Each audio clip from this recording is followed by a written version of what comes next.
నమస్తే, నేను లక్ష్మణ్. సోషల్ మీడియాలో ఇష్టారాజ్యంగా మహిళలపైన, చిన్నపిల్లలపైన, ఏదైనా కుటుంబ సభ్యుల్లో ఎవరినైనా సరే అబ్యూజ్డ్ లాంగ్వేజ్ వాడితే చెమడాలు ఒలిచే చట్టాలు ఇప్పుడు రూపొందుతున్నాయి.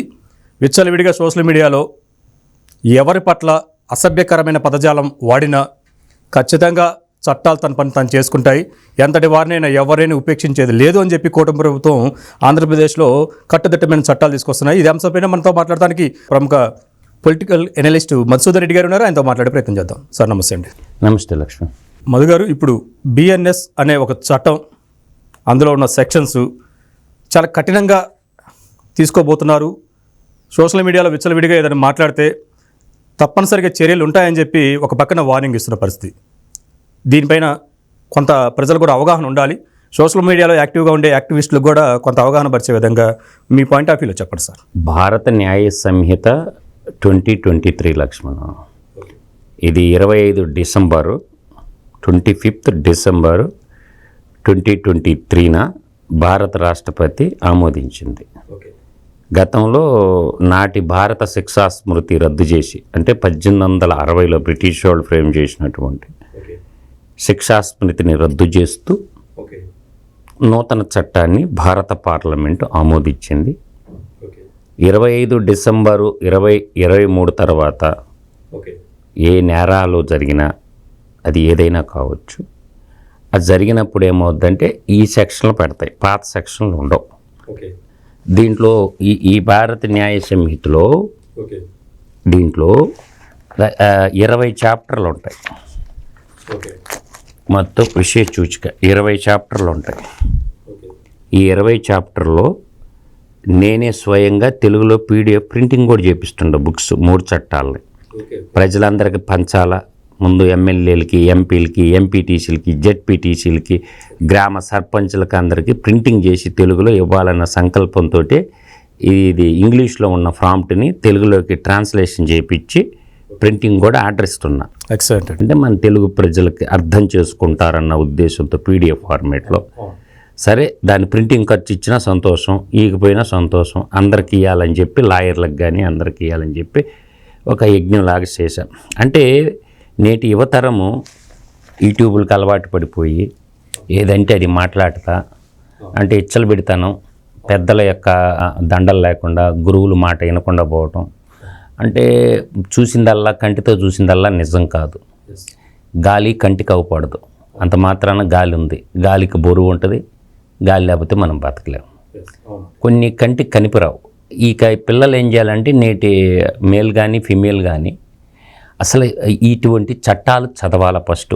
అంటే టెక్నికల్ ఎడ్యుకేషన్ చదువుకున్నా, లేదు అంటే ఏదైనా కానీ డిగ్రీ స్థాయి నుంచి మనం నాకేం సంబంధం, నేను MBA చదువుతున్నా, నేను MCA చదువుతున్నా, నేను ఏదన్నా అనుకోని PhD చేస్తున్నా, నేను సైన్స్ స్టూడెంట్, నేను నాకేం పని అనుకోకూడదు. నిజ జీవితంలో ప్రతి పర్సనాలిటీ ఏం చేయాలంటే Laxman, Indian constitution must and should తెలుసుకోవాలా. కొన్ని చట్టాల పట్ల అవగాహన ఉండాలి. ఆ అవగాహన ఉన్నప్పుడు మనం ఈ ఎటువంటి కేసులు పడినప్పుడు కానీ, మన హక్కులను సాధించుకోవడం కానీ, మన ఆస్తుపాస్తులను సాధించుకోవడం ఎలా, న్యాయబద్ధంగా మనం ఏ అవకాశాలు ఉన్నాయి, ఎలా మాట్లాడాలి అనేది తెలియాలంటే ఈ చట్టాల పట్ల అవగాహన ఉండాలి. మొట్టమొదట ప్రతి ఒక్కరూ ఇండియన్ కాన్స్టిట్యూషన్ చదువుకోవాలి. దాని తర్వాత ఏంటంటే ఈ చట్టాలు ఏవైతే ఉండేవో వాటిల్లో చాప్టర్ 1 తీసుకుంటే చాప్టర్ 1, 2 ఇట్లా 20 అధ్యాయాల్లో ప్రతిదానికి సంబంధించినటువంటి, అంటే పబ్లిక్ సర్వెంట్స్ ఏ విధంగా శిక్షించవచ్చు, పబ్లిక్ సర్వెంట్స్ మీద మనం కానీ దాడి చేస్తే ఏమేమి శిక్షలు పడతాయి, అంటే పోలీసు వాళ్ళు కానీ, MROలు కానీ, MDOలు కానీ, any kind of government official public servant అంటారు. పబ్లిక్ సర్వెంట్ కింద ఎవరెవరు వస్తారంటే, పబ్లిక్ అంటే ఎమ్మెల్యేలు కూడా పబ్లిక్ సర్వెంట్ కిందే వస్తారు, మంత్రి మండలి కూడా పబ్లిక్ సర్వెంట్ కిందే వస్తారు. తర్వాత ఎగ్జిక్యూటివ్ బాడీ అంటే కార్యనిర్వహణ శాఖలో ఉన్నటువంటి వాళ్ళు ప్రతి ఎంప్లాయీ పబ్లిక్ సర్వెంట్ కిందే వస్తారు. అందువల్ల మనం మున్సిపాలిటీలో కార్మికులు ఉంటారు లక్ష్మణ్, వాళ్ళని కూడా దూషించకూడదు. బజార్లో ఊడుస్తే వాళ్ళు కూడా సఫాయి కార్మికులు ఉంటారు కదా, నోటికి వచ్చినట్టు పని చెప్తే సెక్షన్ ప్రకారం చాలా కఠినంగా ఉన్నాయి. ఇది అర్థం చేసుకొని మాట్లాడుకోవాలా, తెలుసుకోవాలా. వాటిల్లో మనకి ఇక్కడ మనకి తప్పుడు సాక్ష్యాలు ఇవన్నీ అన్నీ ఉన్నాయి. ఆస్తిపై నేరాలు ఇట్లా 20 చాప్టర్లు ఉంటాయి. ఈ ఆర్మీ, నేవీ, ఎయిర్పోర్ట్స్కి సంబంధించింది చాప్టర్ 8లో, ఆర్మీ, నేవీ, ఎయిర్పోర్ట్స్కి సంబంధించి చాప్టర్ 8లో ఉంటుంది అనమాట. రాష్ట్రానికి వ్యతిరేకంగా నేరాలు అనేది అది చాప్టర్ 7లో ఉండే అనమాట. చాప్టర్ 5లో ఏంటంటే స్త్రీలు, పిల్లల మీద, ఆడవాళ్ళ మీద, పిల్లల నేరాల మీద సెక్షన్ 63 నుంచి సెక్షన్ 99 దాకా ఉన్నాయి. తర్వాత మనకి ప్రేరేపిత, నేరపూరిత ప్రయత్నం చేసిన సెక్షన్ 45 నుండి 62 దాకా ఉన్నాయి. ఓకే. తర్వాత మనకి నాణ్యం, కరెన్సీ నోట్లు, దొంగ నోట్లు ఉంటాయి కదా, నాణ్యం కానీ కరెన్సీ, బ్యాంక్ నోట్లు, ప్రభుత్వ స్టాంపులకు సంబంధించిన నేరాలు ఏమన్నా జరిగితే సెక్షన్ 178 నుంచి 188 దాకా దాంట్లో సవివరంగా వివరించున్నారు. ఇంకా పబ్లిక్ ప్రశాంతతకు, అంటే పబ్లిక్ని వైలేషన్ చేసి నా ఇష్టం వచ్చినట్టు నేను దెబ్బ కొట్టారనుకోండి, దానికి సంబంధించి సెక్షన్ 189 నుంచి 197 వరకు అది చెప్పద్ది. అంటే 11వ చాప్టర్లో ఉందన్నమాట. ఈ విధంగా చేసుకుంటూ పోతే మతానికి సంబంధించినటువంటి, అంటే మత రహిత రాజ్యం, సెక్యులర్ కంట్రీ అయినా అన్నీ ఉంటాయి ఇక్కడ. సో మతానికి సంబంధించిన నేరాలు సెక్షన్ 298 నుండి 302 వరకు ఉన్నాయి. వీటిలో సబ్ సెక్షన్స్ కూడా ఉంటాయి. బాగా క్షుణ్ణంగా చదువుకోవాలి.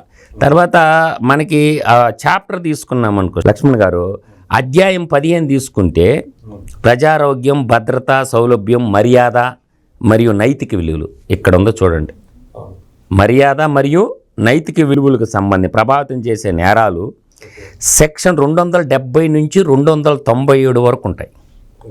తర్వాత మనకి ఆస్తిపై నేరాలు ఏమన్నా ఉన్నాయనుకో, అవి సెక్షన్ 303 నుంచి 334 దాకా ఉంటాయి, ఆస్తి వివాదాలకు సంబంధించి.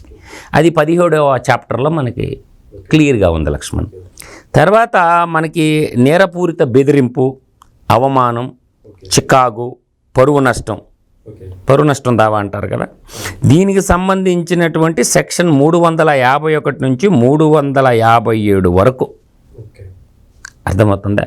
అట్లా ఈ విధంగా సంబంధించిన అన్ని విధాలైనటువంటి సెక్షన్లు మనకి ఉన్నదన్నమాట. మీరు చెప్పారండి ఇక్కడ సైనికులకు సంబంధించిన విషయాలు చెప్పారు, భద్రత సైనికుల విషయం. అయితే ఈ చట్టాలు 2019 నుంచి 2024 వరకు జగన్మోహన్ రెడ్డి గారి గవర్నమెంట్లో సైనికులకు సంబంధించిన భూములు ఏదైతే ప్రభుత్వం కేటాయించిందో ఆ భూములు కూడా ఆక్యుపై చేసుకున్నారండి. మరి ఈ చట్టాలు ఇప్పుడు వర్తించవా?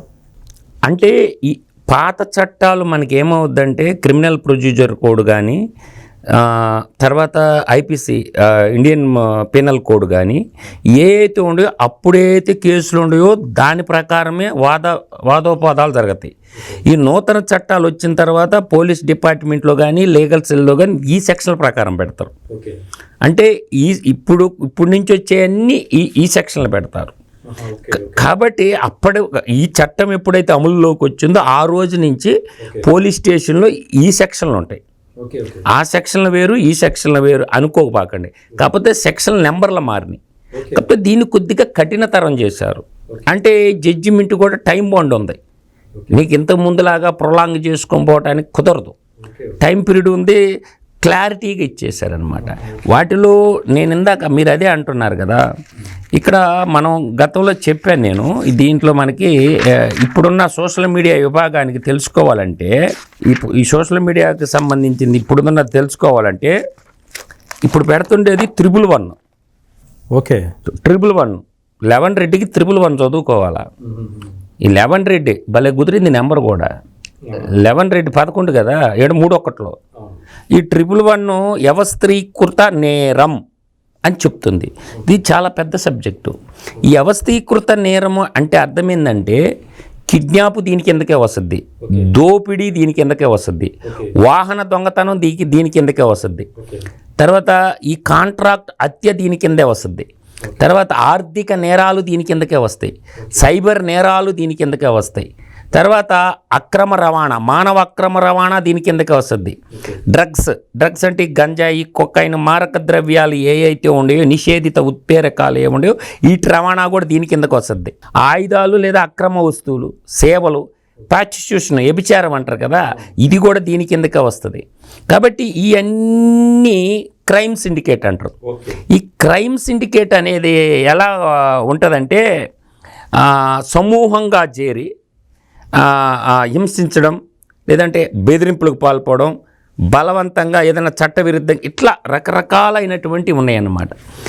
దీంట్లో చట్టవిరుద్ధమైన కార్యకలాపాలు కొనసాగించడం వల్ల ఈ 111 ఇట్లా రకరకాలుగా ఉన్నట్టే తీవ్రవాద చట్టం కూడా పెడతారు. 113 ఈ 113 అనేది చాలా మీరు బాగా అర్థం చేసుకోవాలి. ఇక్కడ ఈ 113 ఎప్పుడు పెడతారంటే ఐక్యతకు, సమగ్రతకు, సార్వభౌమాధికారానికి, భద్రత, ఆర్థిక భద్రత కూడా ఉంటుంది దీంట్లో. దీనికి సంబంధించిన ఏదన్నా చేశారు అంటే 113 పడిపోద్ది. ఇది లైఫ్ ఇంప్రిజ్మెంట్, జీవితకాలం. ఇది క్లియర్గా ఇచ్చేశారు. దీనికి మొత్తం నీట్గా ఇచ్చారు ఎంత శిక్ష పడద్ది ఏందని. ఇది ప్రతి ఇంట్లో ప్రతి ఒక్కరికి దగ్గర ఉండాల్సి ఉన్నటువంటి ఈ యొక్క బిఎన్ఎస్ అనేది కనీసం చదువుకుంటే ఈ తప్పులు చేయకుండా ఉంటారు. అందువల్ల ఏంటంటే అట్లీస్ట్ చదవండి. అందరూ ఈ రోజుల్లో చదువులేని వాళ్ళు ఎవరు లేరు కదా లక్ష్మణం. కొద్దిగా చదువుకోండి. చదువుకున్న తర్వాత తప్పు చేయడానికి ఎవడో చెప్పాడని ఎవడి కోసం నీ జీవితాన్ని పణంగా పెట్టుకుంటే వాడేం కాపాడ్డ కదా. ఇప్పుడు నేటి చదువుకున్న యువత ఏం చేస్తున్నారంటే కుల ఉన్మాదం ఎక్కువైపోయింది లక్ష్మణ్. ఈ కుల ఉన్మాదాన్ని తగ్గించుకోకపోతే ఎవడు ఏం చేయడు. నిన్ను ఆ కేసుల్లో ఇరికిచ్చేసినంటే లైఫ్ లాంగ్ వాడు ఎంబడి ఉంటాడు అనేది ఒక ప్రణాళిక. అంటే పొలిటికల్ రాజకీయ పార్టీలో ఉన్నటువంటి వ్యక్తులు ఏం చేయాలంటే లక్ష్మణ్, ఫస్ట్ ఏం చేస్తారంటే వాడు గ్రూప్ సమూహం, రాజకీయ పార్టీ కూడా ఒక గ్రూప్ ఆఫ్ సమూహంగా ఉంటుంది. వీళ్ళు చేసే పనుల వల్ల ఏమవుద్దంటే వీడి కేసులు ఇరుక్కుంటే వాడేం ఉండడు, వాడి పైన తిరుగుతుంటాడు, వాడికి బెయిల్ తెచ్చేవాళ్ళు ఉంటారు, డబ్బులు ఉంటాయి. వీడు ఇంకా బయటికి బాలేడు, పిల్లల భవిష్యత్తు అంధకారం అయిపోద్ది. కాబట్టి ఇటువంటి చట్టాల పట్ల అవగాహన ప్రభుత్వాలు యాక్చువల్గా ఏంటంటే సుప్రీంకోర్టు యొక్క మాన్యువల్లో ఉంటుంది. ఏంటి, మేజిస్ట్రేట్ ఉంటారు కదా, వాళ్ళు పోయి గ్రామాల్లో పోయి చెప్పాలి, సదస్సులు పెట్టి చట్టాల పట్ల అవగాహన కలిగించాలి. అది తూతూ మంత్రంగా కొంత బడ్జెట్లో కూడా అమౌంట్ కేటాయిస్తారు. నాకు తెలిసి అయితే మా గ్రామానికి వచ్చారు చట్టాల పట్ల అవగాహన కలిగించినటువంటి వాళ్ళు ఎవరు లేరు. అదే ప్రతి గ్రామానికి చేరాలంటారు. అది చట్టంలోనే ఉంది. సుప్రీంకోర్టు గైడ్ లైన్స్లోనే స్థానిక మేజిస్ట్రేట్ కోర్టులో ఉన్న జడ్జి గారు పోయి, లోకాయుక్త జడ్జిలు పోయి సదస్సులు పెట్టి, వారానికి ఒక రోజు ఏదో గ్రామంలో సదస్సు పెట్టి చట్టాల పట్ల అవగాహన కలిగించాలి. ఇదిగో ఈ చట్టానికి ఈ శిక్ష, ఈ చట్టానికి ఈ శిక్ష, చట్టం వల్ల రక్షణ ఎలా కలిగించవచ్చు అని అది చెప్పాలి. అది జరగడం లేదు. న్యాయ సదస్సులు జరగట్లేదు. తూతూ మాలిసి పెడతారు, పేపర్లో ఫోటో కొడతారు, 2 టిఫిన్లు కూల్ డ్రింకులు తిని కూడా. న్యాయ సదస్సు అంటే ఏం చేయాలంటే ఆ న్యాయ సదస్సు పెట్టేటప్పుడు పబ్లిక్ కూడా పోవాలా. ఇప్పుడు మా మండలంలో ఒకసారి పెట్టిస్తే పబ్లిక్ రారు, బతిలాడుకోవాలి. ఎవరు ఉపాధ్యాయులు, టీచర్లు వాళ్ళు వస్తారు. ఏది కానీ ముందు దండోరా వేయించి న్యాయ సదస్సు జరుగుతుంది, ప్రతి ఒక్కరూ వచ్చి అటెండ్ అవ్వాల్సిందని కొరడా రూల్ పెంచాలి. స్థానికంగా పోలీస్ స్టేషన్లో ఉన్న ఎస్ఐ గారు, స్థానికంగా ఉన్న పోలీస్ డిపార్ట్మెంటు ఈరోజు న్యాయ సదస్సు జరుగుతుంది కాబట్టి అది మ్యాండేటరీ చేయాలి. మీకు ఈ న్యాయ సదస్సుకు కానీ మీరు కానీ అటెండ్ అవ్వకపోతే, ఇప్పుడు పొలిటికల్ స్పీచ్లకు అటెండ్ అవుతారు కదా బస్సులు పెట్టి, మీకు రేషన్ కార్డు కట్టు, పింఛన్ కట్టు, నీ వాటర్ కనెక్షన్ కట్టు, పవర్కి కట్టు, ఈ 4 కట్టు పెట్టు. ఎంతమంది వస్తారా? Excellent point. ఖచ్చితంగా వస్తారు, తప్పదు, మ్యాండేటరీగా వస్తారు, పని మానుకొని మరీ వస్తారు. ఏమవుద్ది, తప్పేముంది. ఇప్పుడు అవగాహనే కదా. ఏం వచ్చి మార్నింగ్ 9 గంటల నుంచి సాయంత్రం 6 గంటల దాకా కానీ న్యాయ సదస్సులో కానీ మీరు కూర్చోకపోతే, నేను చెప్పిన 4 ఏం చేయబడ, పవర్ కట్టు, అర్థమవుతుందా, గ్యాస్ కనెక్షన్ ఉంటుంది, గ్యాస్ కనెక్షన్ కట్టు రద్దు, రేషన్ కార్డు రద్దు, పింఛన్ రద్దు, ఓటు రద్దు, ఆధార్ కూడా రద్దు అని రారా, క్యారేజీలు కట్టుకొని మరీ వస్తారు. అంటే మంచి పనికి ఖచ్చితంగా కఠినమైనటువంటి నిర్ణయాలు తీసుకోవాలి లక్ష్మణం. అందువల్ల ఏంటంటే ప్రభుత్వాలు న్యాయ సదస్సులు ఇరువిరిగా గ్రామాల్లో పెట్టాల్సిన బాధ్యత సుప్రీంకోర్టు, రాష్ట్ర స్థాయిలో హైకోర్టు ఉంటుంది కదా, వాళ్ళ నిర్ణయాలు తీసుకొని గ్రామ సచివాలయాలు గ్రామాన్ని ఒక యూనిట్గా తీసుకొని గ్రామాల్లో న్యాయ సదస్సులు పెడితే, మండల హెడ్ క్వార్టర్కి రాలేరు అనుకోండి, ఒక మండలానికి సంబంధించి 25 పంచాయతీలు, 23, 20 నుంచి 25 పంచాయతీలు ఉంటాయి. పంచాయతీకి ఒక రోజు పెట్టండి, నష్టమేముంది. పక్క పంచాయతీ ఇవాళ అటెండ్ అయినోడు రేపు ఇంకొక రోజు అంటావు.